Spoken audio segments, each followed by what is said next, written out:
Pulwama attack याद होगा आपको। उसके बाद 22 अप्रैल 2025 देश के सीने पर एक बार फिर ऐसा जख्म दर्ज हुआ है जिसने सिर्फ भारत के लोगों को ही आंदोलित नहीं किया है बल्कि संपूर्ण विश्व को एकीकृत कर दिया है। गुस्से में इस समय संपूर्ण विश्व आग बबूला है। जी हाँ, हम बात यहाँ पर पुलवामा के बाद पहलगाम की कर रहे हैं। पहलगाम जहां पर हमले की जिम्मेदारी टीआरएफ आतंकी संगठन ने ली है। इस संगठन ने जिम्मेदारी ली जिसके बाद एक बार फिर पूरा देश उठ खड़ा हुआ और कहा कि आतंकवाद का सफाया होना चाहिए। तो आज इसी घटना से जुड़े कुछ अहम पहलुओं पर बातचीत करेंगे कि कैसे संपूर्ण विश्व इस पे एकीकृत हो रहा है और पाकिस्तान पर इसका क्या प्रभाव पड़ा है। चर्चा को खास बनाने के लिए सुरभि तिवारी मेरे साथ में रहेंगी, साथ में ओम प्रकाश जी मेरे साथ में रहेंगे, वरिष्ठ सहयोगी। सर, मैं आपसे भी समझना चाहूंगी और तमाम पहलुओं पर हम बातचीत करेंगे, लेकिन उससे पहले मैं सुरभि चाहूंगी कि आपकी अपनी क्या राय है, एक बार आप दर्शकों के साथ में साझा कीजिए। क्योंकि पुलवामा के बाद देश के सीने पर अगर कोई जख्म दर्ज हुआ है तो वो पहलगाम दर्ज हुआ है। और इस बार इस घटना ने हमें कहीं ना कहीं, क्योंकि हम महिलाएं, हम जानते हैं उस महिला का दर्द जिसकी अभी कुछ दिन पहले शादी हुई हो और आज उसका जीवन पूरी तरीके से 360 डिग्री चेंज हो चुका है। बिल्कुल, देखिए वैसे एक बहुत बड़ी बात आपने कही इसमें, और हमने विनय नरवाल के लास्ट जो रिचुअल जो परफॉर्म किए जा रहे थे उस दौरान का एक वीडियो भी देखा जो कि बहुत मार्मिक वीडियो है। ये किसी के भी सीने को छलनी कर सकता है। और हमने उस दौरान ये भी देखा कि कैसे उनकी पत्नी कॉफिन के पास लिपट करके रो रही हैं और वो ये कह रही हैं कि मैं कभी उन पलों को नहीं भूल पाऊंगी जो पल मैंने तुम्हारे साथ बिताए हैं। महज 6 दिन पहले बताया जा रहा था कि उन दोनों का विवाह हुआ था और शादी के बाद घूमने गए थे। आप जरा सोचिए कि अगर कोई भी व्यक्ति अपने परिवार के साथ, अपने दोस्तों के साथ हंसते खेलते उस खुशनुमा माहौल के साथ अगर वो जा रहा है किसी ऐसे जगह पर घूमने के लिए कि एक क्वालिटी टाइम वो अपने लोगों के साथ में स्पेंड कर सके, लेकिन अचानक से वहां पर ऐसे आतंकियों की घुसपैठ हो जाए और फिर अंधाधुंध गोलियां चले और उसमें भी ये पूछा जाए कि आपका धर्म क्या है, क्या आपको कलमा पढ़ना आता है। तो ऐसे में सवाल इस वक्त सबसे बड़ा जो देश के सामने खड़ा है कि आखिर क्या ये टेरर की लड़ाई अब वाकई धार्मिक हो चुकी है। और एक बड़ा सवाल ये भी है क्योंकि सुरक्षा में चूक हुई या नहीं हुई है, क्योंकि अगर सेना इतनी बड़ी तादाद में डिप्लॉयड है तो ये घटना घटी कैसे, ये सवाल इस वक्त विपक्ष में पूछ रहा है। और किरण रिजिजू खुद अपनी बात को सामने रखते हुए ये बात स्वीकार भी चुके हैं, कहीं ना कहीं कोई चूक हुई है। और सर, एक चीज मैं वैसे आपसे भी समझना चाहूंगी, क्योंकि जैसे पूजा मैम ने भी जिक्र किया और अभी हम चर्चा भी कर रहे हैं, हम बहुत सारे रिपोर्ट्स भी अब तक देख रहे हैं सर, ग्राउंड जीरो से हमने लोगों को भी सुना है, उनके दर्द को भी सुना, महसूस किया है। जम्मू कश्मीर के कुछ वो लोग हैं जो ये कहते हैं कि हमारे लिए मेहमान नवाजी सबसे बढ़कर है। हम अपनी तरफ से हमेशा ये चाहेंगे कि कभी किसी पर्यटक स्थल पर कोई ऐसा आत्मघाती दोबारा हमला ना हो या टूरिस्ट को किसी भी तरीके से क्षति ना पहुंचे। उनकी सुरक्षा के लिए वो अभी भी खड़े हैं और जमीनी स्तर पर मदद का हाथ आगे बढ़ा रहे हैं। लेकिन एक धड़ा ऐसा भी है जिसके लिए कहा जाता है कि कुछ लोग आस्तीन के सांप बने बैठे हैं। क्या आपका भी ये मानना है कि वाकई ये स्थानीय लोगों की मदद के बिना नहीं हो पाता संभव? नहीं, देखिए, कहीं ना कहीं मदद तो स्थानीय लोगों द्वारा की गई है। जितने भी आतंकवादी घटनाएं होती हैं जम्मू कश्मीर में तो कहीं ना कहीं तार जो है स्थानीय लोगों से जुड़ते हैं। लेकिन जो पहलगाम की घटना हुई है या जो पूरे जम्मू कश्मीर में जो आतंकी घटनाएं होती हैं उसके लिए जम्मू कश्मीर के लोग दोषी हैं ऐसा हम नहीं कह सकते। देखिए, जो ये घटना घटी है, जब से जम्मू कश्मीर में आतंकवाद शुरू हुआ है, जब से आतंक ने वहां 1990 के दशक से जब से आतंक ने पैर फैलाना शुरू किया है, ये अब तक की सबसे बड़ी कह लीजिए आतंकी हमला है, सबसे बड़ा आतंकी हमला है पर्यटकों पे। अभी तक पर्यटकों पे इक्का दुक्का किसी को किडनैप कर लिया, किसी से रैंसम मांगने के लिए, किसी से कोई बात मनवाने के लिए होता था, लेकिन आकर पर्यटकों की भीड़ पर अंधाधुंध गोलियां चला देना और उसमें धर्म पूछकर गोलियां चला देना, ये निश्चित तौर पे कई सारे सवाल आपके मन में जो उठ रहे हैं वो मेरे मन में भी उठ रहे हैं कि क्या जम्मू कश्मीर में जो आतंक है वो धीरे धीरे अब अपना उसना रंग ले रहा है? क्या हिंदुस्तान की जो एकता है, जो भाईचारा है, या जो हिंदुस्तान में जो इस तरह की चीजें हुई हैं, कई लोग इसको जो हालिया में हमारे जो सरकार ने जो कदम उठाए हैं, ट्रिपल तलाक का मुद्दा हो या फिर अभी वक्फ कानून को लेकर हो या फिर 370 का मुद्दा है, कहीं ना कहीं उनको लोग धार्मिक एंगल देकर और इस घटना से उसको जोड़ने की कोशिश कर रहे हैं, जो कि बिल्कुल ऐसा नहीं है। आतंक का बार बार कहा जा रहा है, पूरी दुनिया मानती है, इवन जो मुस्लिम नेता हैं, आतंक का कोई धर्म नहीं होता है। बिल्कुल सर, मैं इसमें एक चीज और ऐड ऑन करना चाहूंगी। देखिए, देश के अंदर इस समय मुस्लिम कम्युनिटी को लेकर के बहुत सारे रिवॉल्यूशंस जो है मोदी गवर्नमेंट ला रही है, फिर चाहे ट्रिपल तलाक जैसे कि आपने जिक्र किया, और भी अगर वक्फ बिल की बात की जाए, देश आंदोलित रहा। और ये हाई पॉइंट था कि जब देश को आई थिंक हिंदू मुस्लिम के तौर पर दो धड़े में डिवाइड करना देश के बाहर बैठे उन आतंकियों के लिए या उन आतंक के आकाओं के लिए बहुत इजी टास्क था। तो शायद क्या जब लोहा सबसे ज्यादा गर्म था उस मौके का फायदा उठाया गया है। बिल्कुल सही कहा आपने। देखिए, पूरे देश में आपको जैसे पिछले हफ्ते की घटनाएं आपने देखी होंगी, तो वक्फ कानून को लेकर सुप्रीम कोर्ट से लेकर सड़कों तक संग्राम चल रहा है। अब मुस्लिम समुदाय का एक बड़ा वर्ग मानता है कि ये बिल हमारे हित में नहीं है, जबकि सरकार बार बार ये कह रही है कि इसमें धार्मिक हस्तक्षेप कुछ नहीं किया गया है। जो वक्फ की संपत्तियां हैं उनको रेगुलराइज करने के लिए, उनको एक रजिस्ट्रेशन करने के लिए, उनका सही आकलन करने के लिए ये कानून लाया गया है, ताकि वहां पे जो लोग कुछ गिने चुने लोग जो वक्फ पे अपनी माफियागिरी चला रहे हैं उनको खत्म किया जा सके, और वाकई में वक्फ का जो मकसद है उसका फायदा गरीबों को मिल सके। जो गरीब मुसलमान है, ये धार्मिक एक तरह से ये दान है, और उस दान का फायदा गरीबों को जिनको वो मिलना चाहिए वो नहीं मिल पा रहा है। तो इसीलिए ये कानून लाया गया था। लेकिन जिस तरह से इस कानून को लेकर देश भर में आंदोलन चल रहे थे, तो इसी समय जिसको चुना गया कि अच्छा, देश में अभी हिंदू मुसलमान अलग अलग घरों में बटे हुए हैं, अलग अलग आंदोलन कर रहे हैं, तो क्यों ना हम इस समय आतंकी हमला करके इस आग को और भड़का दें। लेकिन भारत की जो कह सकते हैं संस्कृति और एकता और जो भाईचारा है आपसी, इतना मजबूत है कि इन घटनाओं से कुछ होने वाला नहीं है। हमारे पड़ोस में, हमारे ऊपर, हमारे नीचे हमारे दूसरे धर्म के लोग रहते हैं, मुसलमान रहते हैं, लेकिन इन घटनाओं से कोई फर्क नहीं पड़ता। हमारे निजी रिश्ते, हमारे पारिवारिक रिश्ते जो है मुस्लिम समुदाय के लोगों से वो खत्म नहीं हो सकते हैं। बिल्कुल। और सर, आज जुम्मा था और जुम्मे के दौरान ठीक है, हमारे देश के अंदर वक्फ बिल गवर्नमेंट लेकर के आई, हम किसी एक पर्टिकुलर मुद्दे पर सहमत हो सकते हैं या असहमत हो सकते हैं, लेकिन उसके बावजूद आज तमाम जो कम्युनिटी के लोग हैं उन्होंने अपने हाथों पर वापस से वो काली पट्टी बांधी है और वापस से इस आतंकी घटना का उन्होंने विरोध किया है, और ये बता दिया है कि इस देश की एकता और अखंडता को आप आतंकवाद के साथ में तो जोड़ के आप कभी नहीं देख सकते। अच्छा, क्योंकि आपने ये बात कही तो मुझे वो 23 अप्रैल की एक और घटना इससे याद आती है। 22 अप्रैल को ये हादसा हुआ, और इसे हादसा खैर हम नहीं कहेंगे, इसे आतंकी घटना ही कहेंगे। जिस तरह आतंकियों ने हमला किया अचानक से पर्यटकों पर, और उसके बाद से हमने ये देखा कि जम्मू कश्मीर में जितनी मस्जिदें थी उस मस्जिदों से भी लाउड स्पीकर्स पर लोगों से कहा गया, निवेदन किया गया कि आप सब लोग एक साथ सड़कों पर उतरे, इसके खिलाफ आवाज उठाए, क्योंकि हम आतंक के खिलाफ हम खुद भी आवाज उठाना चाहते हैं, लड़ना चाहते हैं आतंक से, इससे हम खुद भी पीड़ित हैं, हम बाहर निकलना चाहते हैं। तो यानी हम ये मान सकते हैं कि जम्मू कश्मीर के लोग, क्योंकि वहाँ टूरिज्म से ही लोगों का घर चल रहा है, और कोई माँ बाप नहीं चाहेगा भी मेरे ख्याल से कि उसके हाथ में जो है वो शिकारे पे बैठे हुए पर्यटकों को उस राज्य का छोटा शिकारा भेंट करने की बजाय उसके हाथ में पत्थर, तो कोई माँ बाप मेरे ख्याल से नहीं चाहेंगे। देखिए, जिस तरह से जम्मू कश्मीर में पिछले कुछ सालों के बाद शांति लौटी है, उसके बाद सबको एक नई राह दिख रही है। ये लग रहा है कि पूरा हिंदुस्तान के लिए जम्मू कश्मीर क्या है, और उसी पे चोट करने की कोशिश की गई थी कि अरे ये तो जिस तरह से जम्मू कश्मीर के लोगों ने 370 को लेकर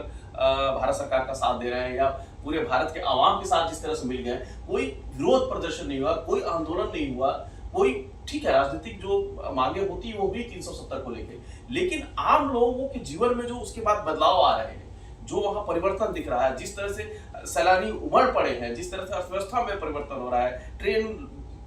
की जो रेलवे लाइन शुरू हो रहे हैं, आपको चिनाब नदी पे जो इतना बड़ा ब्रिज बना है वो देखिए, तो जिस तरह से विकास हो रहे हैं वो अब सबको दिखने लगा है कि नहीं, अगर आप भारत के साथ रहते हैं, भारत सरकार के जो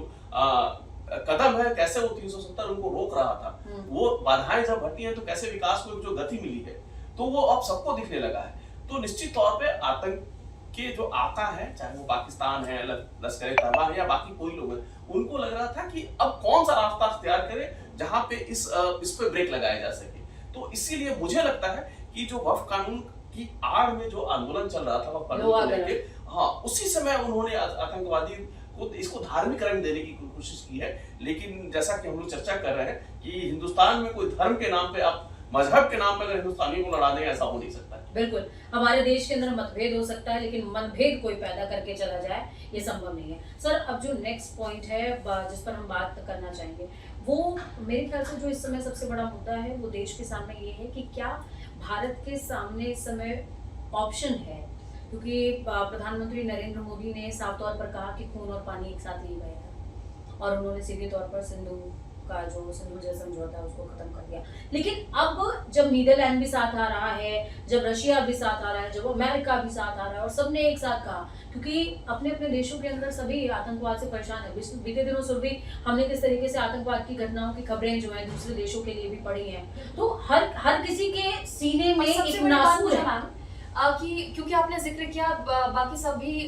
दूसरे देशों का भी, इसमें सबसे बड़ा एंगल आप ये भी देखिए कि जो तमाम बड़े मुस्लिम देश है वो भी इसके खिलाफ बिल्कुल। उतर रहे हैं। जी देखिए, आप लोगों ने मुद्दा उठाया। आतंकवाद अपने पूरी दुनिया में पैर पसार रहा है। पूरा यूरोप देखिए, यूरोप शांत माना रहा था, कोई सोच नहीं सकता था कि पेरिस में आतंकी हमले हो सकते हैं, जर्मनी में हो सकते हैं, फ्रांस में हो सकते हैं। तो आतंक सिर्फ कोई साउथ एशिया,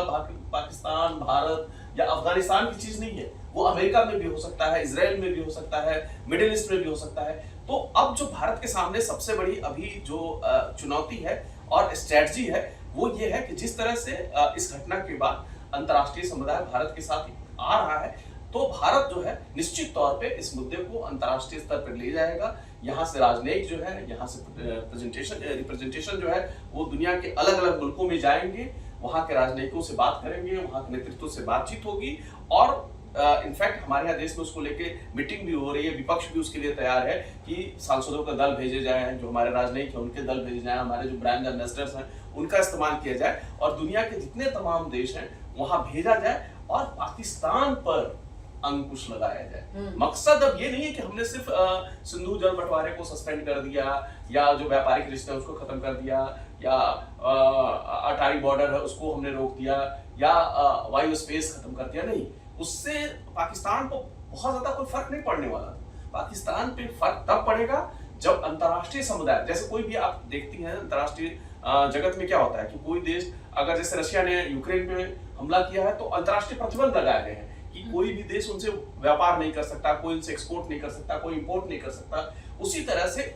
वही एग्जाम्पल दुनिया के सामने भारत को रखना पड़ेगा कि पाकिस्तान ने जिस तरह से पीछे से इस आतंकी हमले को सह देकर कराया है, तो अब उस पर लगाम लगाना जरूरी है। और ये लगाम तभी लग सकता है कि जब भारत जो है अंतर्राष्ट्रीय स्तर पर पाकिस्तान पर पाबंदियां लगवाए। ट्रेंड चेंज हो रहा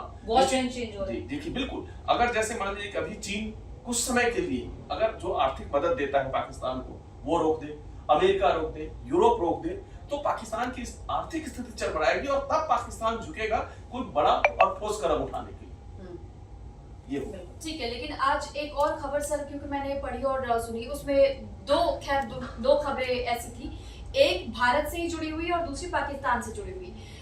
एक खबर इंडियन क्रिकेट टीम को लेकर भी सामने आई कि बीसीसीआई अब आईसीसी से इस वक्त डिस्कशन के मूड में है, और वो ये चाह रहे हैं कि जितने भी अभी तक मैचेस हो रहे हैं,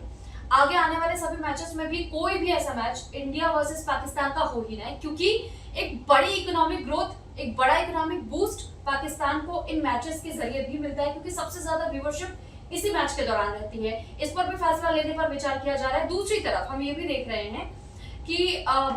पाकिस्तान में आज सुबह ही एक बहुत बड़ी खबर सामने आई और ये कहा गया कि मार्केट क्रैश हुआ है, क्योंकि सिर्फ इस बात की अफवाह उड़ी कि क्या पता कभी भी सर्जिकल स्ट्राइक दोबारा हो सकता है या एयर स्ट्राइक हो सकता है। तो मार्केट क्रैश हुआ है पाकिस्तान में, यानी पाकिस्तान को गहरा झटका तो लगा है, लेकिन जो हम पहले तक सुनते आ रहे थे ये हम समझ सकते हैं कि सर आज के वक्त में सच्चाई में तब्दील हो रहा है कि बायो वेपन्स का इस्तेमाल होगा हमले के लिए, साइबर अटैक्स होंगे, यानी डिजिटल तरीके से वॉर होंगे, क्योंकि पहले बैटल ग्राउंड में जाकर के जंग लड़ी जाती थी, लेकिन अब ये जो, क्योंकि मैम ने भी इस बात का जिक्र किया, ट्रेंड बदल रहा है, तो क्या ये वाकई ट्रेंड बदलने की शुरुआत हो चुकी है? बिल्कुल, जैसे आपने देखा कि आप देखिए कि 2 साल हो गए रूस यूक्रेन वॉर को, आप जमीनी लड़ाई लड़के, मिसाइलों से लड़ाई लड़के आप कोई जंग जीत नहीं सकते। इसीलिए बार बार ये बात हो रही है, चाहे अमेरिका कोशिश कर रहा है, चाहे भारत कोशिश कर रहा है, चाहे यूरोप कोशिश कर रहा है कि बैठिए टेबल पे बातचीत कीजिए क्योंकि इस तरह से लड़ाई लड़के सोल्यूशन नहीं निकलेगा। अब क्या हो रहा है कि दोनों देश एक दूसरे को आर्थिक तौर पे कमजोर करने की कोशिश कर रहे हैं। दुनिया जो है वो रूस को कमजोर करने की कोशिश कर रही है, रूस जो है यूक्रेन को कमजोर करने की कोशिश कर रहा है। तो निश्चित तौर पे स्ट्रेटजी बदली है। अब जो नई स्ट्रेटजी यही है कि आप देखिए कुछ दिन पहले ही अमेरिका ने जो टैरिफ लगाया, टैरिफ वॉर को हमने क्या कहा, उसको टैरिफ वॉर की संज्ञा दी कि अब जो नए प्रतिबंध और नए जो पाबंदियां लगती हैं वो इस तरह की लगती है कि हम आपसे व्यापारिक रिश्ता खत्म कर देंगे, हम आपके जैसे जो हमारे आने जाने वाले जो रास्ते हैं कमजोर करना, हाँ उनको आर्थिक तौर पे कमजोर करना, उनको टेक्नोलॉजी के स्तर पे कमजोर करना, उनको जो संसाधन मिलते हैं उन संसाधनों को कम करना, ताकि वो मजबूर हो सके इस तरह की किसी भी आतंकी कार्रवाई का जो कह सकते हैं उसको जो पोषण करते हैं, उसको जो धन मुहैया कराते हैं वो ना करा पाए। मकसद इसके पीछे यही होता है कि पाकिस्तान की सरकार हो या वहां की सेना जो है, जो आतंकियों को पैसे देकर, ट्रेनिंग देकर, हथियार देकर जो सहायता कर रही है वो रुके। वो रुक जाएगा तो निश्चित तौर पर आतंकवाद भी खत्म हो जाएगा। और मेरे ख्याल से सर इस बात में और इस विषय को लेकर के देशवासियों को भी जागरूक होना चाहिए, क्योंकि आज की तारीख में आप देखिए, आप भी व्हाट्सएप चला रहे होंगे, सुरभि भी व्हाट्सएप चला रही होंगी, हर जगह पे मोदी जी बदला लो, मोदी जी बदला लो। अरे वॉर फ्रंट पर सारी लड़ाइयां नहीं होती हैं। जब हम 5 ट्रिलियन इकोनॉमी की बात कर रहे हैं तो कूटनीतिक कई ऐसी चीजें होती हैं जो आपको समझनी पड़ेंगी। हर जंग बंदूक से नहीं लड़ी जाती, वो लास्ट ऑप्शन होता है। देखिए बिल्कुल सही कहा, प्रधानमंत्री मोदी जी कई बार कहते हैं कि शांति का रास्ता युद्ध के मैदान से नहीं निकलता है। तो शांति के रास्ता के नहीं, हम जब अपने कह लीजिए जो हमारे ऊपर हमला हुआ है इसका बदला भी लेंगे तो हम लोग सीधा बंदूक से नहीं करेंगे। पहले जो जितने हमारे पास ऑप्शंस हैं, पहले उन ऑप्शन को भारत सरकार तलाश रही है कि किस तरह से हम इन चीजों का पता करें, किस तरह से रोक लगाएं। और भारत के साथ चुनौती सिर्फ ना कि आंतरिक है बल्कि बाहरी भी है। अभी भी ऐसा नहीं है कि हम हमारी जो चारदीवारी है वो सुरक्षित है। तो हमारे जो वॉर फ्रंट हैं उन पे भी हमको ध्यान रखना है, हमारे जो अंतर्राष्ट्रीय रिलेशंस हैं उनको भी मजबूत करना है, प्लस इंटरनली जिस तरह की आग फैलाने की कोशिश की जा रही है, जो आग लगाने की कोशिश की जा रही है हिंदू मुसलमानों के बीच, वो ना फैले, सबसे बड़ी है। इसीलिए देखिए कि जितने भी हम, और इस बारे में हमें अपने हिंदुस्तानियों की तारीफ करनी होगी, चाहे हिंदू मुसलमान हो, इतनी बड़ी घटना को जो धार्मिक रंग देने की कोशिश की, उसका रत्ती भर फर्क नहीं पड़ा किसी, ना कहीं से किसी ने मुसलमानों के खिलाफ आवाज उठाई, ना किसी मुसलमान ने किसी हिंदुओं के खिलाफ उठाई। सब लोगों को लग रहा है कि नहीं, ये हमारे ऊपर हमला है। और शायद पहला ऐसा मौका है जब आम लोग तो आम जनता, लेकिन कहा जाता है कि राजनीतिक गलियारों में हर कोई सिर्फ एक मौका तलाशता है कि कैसे हम राजनीतिक हस्तक्षेप करते हुए एक दूसरे पर आरोप प्रत्यारोप, टीका टिप्पणियां करना शुरू करते हैं। लेकिन ये एक ऐसा मामला रहा पूजा मैम, हमने देखा कि सभी विपक्षी दल एक सुर में बोल रहे हैं, अपनी आवाज उठा रहे हैं, वो कह रहे हैं कि हम केंद्र को पूरी तरीके से समर्थन देंगे। ये एक बड़ा मैटर है। कोई टीका नहीं, कोई टिप्पणी नहीं, जो एक्शन लेना है आप लीजिए। यही हमारी देश की ताकत है, यही हमारे देश की कह लीजिए कि हम जो अपने आप को कहते हैं सबसे बड़ा लोकतंत्र है, और दुनिया जिस पे आश्चर्य करती है कि 140 करोड़ का देश एक साथ कैसे रह सकता है, एक साथ एक मुद्दे पे कैसे एक साथ इकट्ठा हो जाते हैं। जब घर के 5 लोग एक मुद्दे पे इकट्ठा नहीं होते हैं, 5 तरह के व्यूज आते हैं, और हिंदुस्तान में ऐसा क्या है कि 140 करोड़ लोग इकट्ठा हो जाते हैं। तो ये हमारी खासियत है, हमारी संस्कृति की, हमारी धरोहर की, हमारे जो संस्कार है उनकी ये धरोहर है कि अगर ठीक है हम आपस में लड़ लेंगे, लेकिन अगर हम पे हमला करोगे तो हम सब एक हैं। बिल्कुल सर, देखिए अभी हमने इंडिया के पास ऑप्शंस क्या क्या हैं, और इंडिया किस तरीके से वैश्विक मंच पर जाने वाला है टेररिज्म को लेकर के, क्योंकि अलग अलग मंचों से हम बार बार ये सवाल उठाते रहे हैं, और समय समय पर हमने योगदान भी दिया है। जो भी आतंकी हमलों से देश पीड़ित हुए हैं उनको हमने मदद भी पहुंचाई है। अब हम आते हैं आतंक के आका या रहनुमा पाकिस्तान पर। पाकिस्तान लगातार जब जब आंतरिक मामलों पे घिरता है, आतंकियों को आगे कर देता है, ये हम सभी जानते हैं, ये कोई नया ट्रेंड नहीं है। लेकिन अब इतने के बावजूद भी पाकिस्तानियों की गीदड़ भपकी आना शुरू हो गई है, उनके राजनेताओं की, उनके आला अधिकारियों की। फिर चाहे शिमला समझौता रद्द करने की बात हो, वहां पर 30 अप्रैल तक हिंदुस्तानियों को बाहर कर देने की बात हो, या तमाम तरह की जो बातें वो अब निकल करके सामने आ रही है। पाकिस्तान की गीदड़ भपकी क्या लगता है कि हिंदुस्तान की इकोनॉमी या हिंदुस्तान पर किसी तरह का कोई इम्पैक्ट डालने वाली है क्या? और पाकिस्तान पर इसका क्या इम्पैक्ट वर्ल्ड वाइड पड़ेगा? क्योंकि मैंने कल एक वीडियो बनाया था सर, उसमें मैंने बोला था चोर की दाढ़ी में तिनका। जी। आतंकी हमला हुआ, भाई परेशानी तुम्हें क्यों हो रही है? और टीआरएफ के कमांडर ने भी एक वीडियो जारी करते हुए कहा कि हमारी कोई गलती नहीं है, हमें तो जानबूझ के निशाना बनाया जा रहा है, शिकार बनाया जा रहा है। और उन्होंने ये आरोप भी लगा दिया सर कि भारत में आतंकवादी गतिविधियों का अंजाम भारत के ही लोगों ने दिया। अब मतलब ये एक बहुत बड़ा डाइवर्जन करने की कोशिश की गई। आपकी बात में एक बात और जोड़ूं, वहाँ के एक मंत्री ने तो यहाँ तक कह दिया है कि ये उनकी आजादी की लड़ाई है। इस तरह की बातें कर रही है तो कहीं ना कहीं ये कहा जा सकता है, इन्हीं बातों के आधार पे जो स्टेटमेंट इस तरह के जारी आते हैं कि आप भर्त्सना करने की बजाय आप उसको आजादी की लड़ाई कह देते हैं या आंतरिक मामला कह देते हैं या ये मेरा हाथ नहीं है कह देते हैं, इससे बात बनती नहीं है कहीं ना कहीं। और दूसरी तरफ कहते हैं सर कि इस बार अगर कोई एयर स्ट्राइक या फिर कोई स्ट्राइक होगी तो उसका जवाब हम देंगे। ये वही पाकिस्तान है जो स्ट्राइक के सबूत हमसे मांगा करता था। बिल्कुल, देखिए भारत के पास या दुनिया के हर देश के पास ये अधिकार है कि हमारे धरती पे अगर कोई बाहरी तत्व बाहरी जमीन का इस्तेमाल करके हमला करता है तो उसको हम रोके। हमने जब सर्जिकल स्ट्राइक किया तो दुनिया ने हमारा क्यों साथ दिया?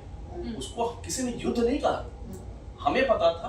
कि यहाँ से आतंकियों को ट्रेनिंग दी जा रही है, यहीं से आतंक के जो ट्रेंड के आतंकी जो है घुसते हैं, हमने उस ठिकाने को खत्म किया। उसी तरह से अमेरिका भी करता है, चाहे वो मिडिल ईस्ट में कहीं पे अगर कोई चीज उसको लगता है तो वहां जाके वो हमला करता है, या रशिया करता है, या बाकी देश दुनिया के दूसरे मुल्क भी करते हैं कि दुनिया में उनको कहीं भी लगता है कि उनके खिलाफ कोई साजिश रची जा रही है, उनके खिलाफ कोई आतंकी कार्रवाई होने वाली है, तो वो पहले ही एक्शन में आ जाते हैं। आपने देखा होगा कि जब ये मिडिल ईस्ट में क्राइसिस चल रहा था तो इजराइल ने कैसे एक्शन लिया, या अमेरिका ने कैसे अभी यमन में या बाकी जगहों पे वो एयर स्ट्राइक करके अपने जो खिलाफ जो कार्रवाई हो रही है उनको रोकने की कोशिश कर रहा है। तो निश्चित तौर पे भारत भी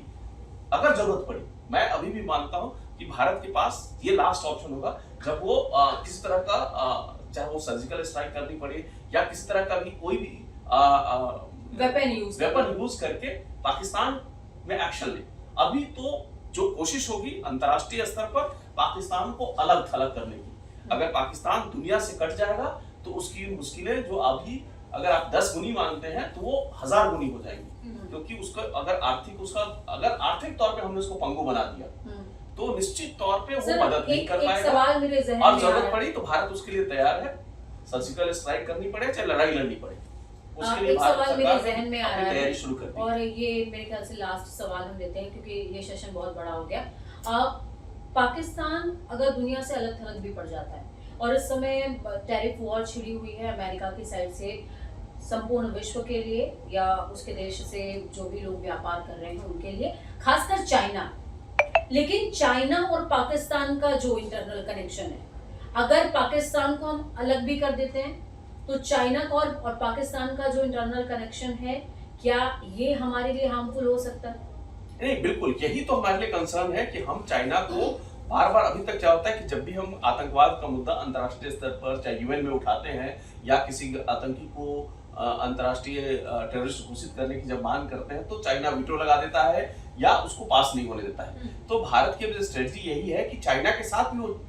इन मसलों पे चर्चा कर रहा है, चाइना को भी साथ लेकर चल रहा है कि बॉस देखो ऐसे नहीं हो सकता कि आप मेरे धरती पे लगातार कोई हमला कर रहा है और आप उसको इकोनॉमिक हेल्प करते हैं, कुछ समय के लिए तो आपको रोक लगानी ही पड़ेगी। तो अगर ये चाइना इसके लिए, मुझे लगता है कि समय लगेगा, चाइना को भी ये समझ में आ जाएगा कि कुछ कंडीशन लगा देगा चाइना, निश्चित तौर पे पाकिस्तान पे कुछ ना कुछ वैश्विक तौर पर अपनी साख बचाने, लेकिन कुछ ना कुछ तो एक्शन दुनिया के तमाम मुल्क जो भारत के साथ खड़े हैं वो लेंगे, तो उसमें चाइना को भी अलग थलग रह के चाइना जो है वो नहीं रह सकता है, निश्चित तौर पे ये कुछ ना कुछ कार्रवाई जरूर होगी। तो बिल्कुल देखा सुना आपने, समझा कि भले ही कोई कितनी भी कोशिश कर ले, लोहा गर्म जरूर था लेकिन आप समझे नहीं, क्योंकि बेला, गुलाब, जूही, चंपा, चमेली प्यारे प्यारे फूल गूंथे माला में एक है और ये एक माला है, एक ही रहेगी, एक हिंदुस्तान है, एक ही रहेगा, अंत तक रहेगा और उठ खड़ा होगा और संपूर्ण विश्व को और खास कर अपने बेटे पाकिस्तान को बताएगा कि बाप कौन है। इस तरह के तमाम डिस्कशंस के लिए और खबरों के लिए देखते रहिए न्यूज़ इंडिया। नमस्कार।